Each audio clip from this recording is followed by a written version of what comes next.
जब कपटी मुनि ने राजा प्रताप भानु को कर्म, मन और वचन से अपने वश में समझ लिया, तब वह बोला, हे भाई, हमारा नाम एक तनु है।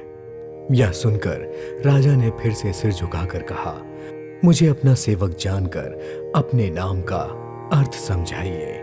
तो कपटी मुनि ने कहा, सबसे पहले जब सृष्टि उत्पन्न हुई तभी मेरी उत्पत्ति हुई थी, और तब से मैंने दूसरा देह धारण नहीं किया, इसलिए मेरा नाम एक तनु है।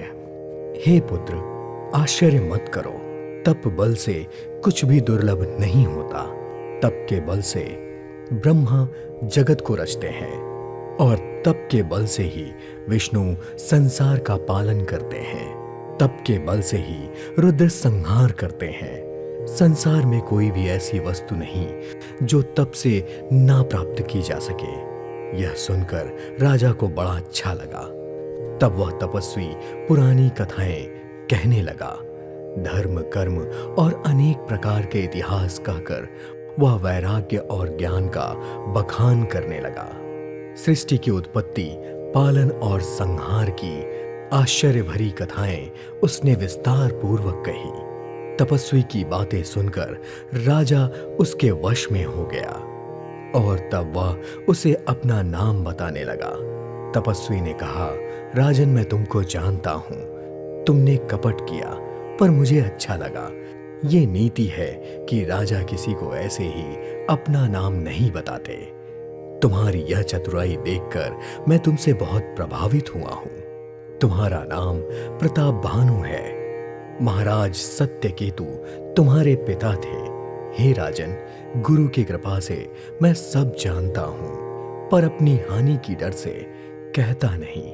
हे तात, तुम्हारी स्वाभाविक सरलता, प्रेम, विश्वास और नीति में निपुणता देखकर मेरे मन में तुम्हारे लिए बड़ी ममता उत्पन्न हो गई है। यह बात सुनते ही राजा ने मुनि के चरण पकड़कर कहा, हे स्वामी, सत्य ही है। ब्राह्मण और गुरु के क्रोध से भला कौन रक्षा कर सकता है? यदि ब्रह्मा भी क्रोध करे तो गुरु बचा लेते हैं, पर गुरु से विरोध करने पर जगत में कोई भी बचाने वाला नहीं होता है। परंतु हे प्रभु, मुझे केवल एक ही डर सता रहा है कि ब्राह्मणों का शाप बहुत ही भयानक होता है। मैं तुमसे प्रसन्न हूं राजन, जो चाहो वह वर मांग लो। इतने प्रिय वचन सुनकर राजा बहुत हर्षित हो गए, और मुनि के पैर पकड़कर उसने बहुत प्रकार से विनती की, हे मुनि, आपके दर्शन से ही अर्थ, धर्म, काम और मोक्ष मेरी मुट्ठी में आ गए। तो आपको प्रसन्न देखकर मैं क्यों ना दुर्लभ वर मांगकर शोक रहित हो जाऊं। मेरा शरीर वृद्धावस्था, मृत्यु और दुख से रहित हो जाए। मुझे युद्ध में कोई जीत ना सके, और पृथ्वी पर मेरा 100 कल्प तक एक छत्र राज्य हो। तपस्वी ने कहा, हे राजन, ऐसा ही हो, पर इसमें एक बात कठिन है, उसे भी सुन लो। केवल ब्राह्मण कुल को छोड़कर सभी तुम्हारे चरणों पर सिर नवाएंगे। तप के बल से ब्राह्मण सदा बलवान रहते हैं। उनके क्रोध से रक्षा करने वाला कोई नहीं है। हे नरपति, यदि तुम ब्राह्मणों को वश में कर लो तो ब्रह्मा, विष्णु और महेश भी तुम्हारे अधीन हो जाएंगे। ब्राह्मण कुल से जोर जबरदस्ती नहीं चल सकती। मैं दोनों भुजा उठाकर कहता हूं, ब्राह्मणों के शाप के बिना तुम्हारा नाश किसी काल में नहीं होगा। राजा उस मुनि के वचन को सुनकर बड़ा प्रसन्न हुआ और कहने लगा, हे स्वामी, मेरा नाश अब नहीं होगा। आपकी कृपा से मेरा सदा कल्याण होगा।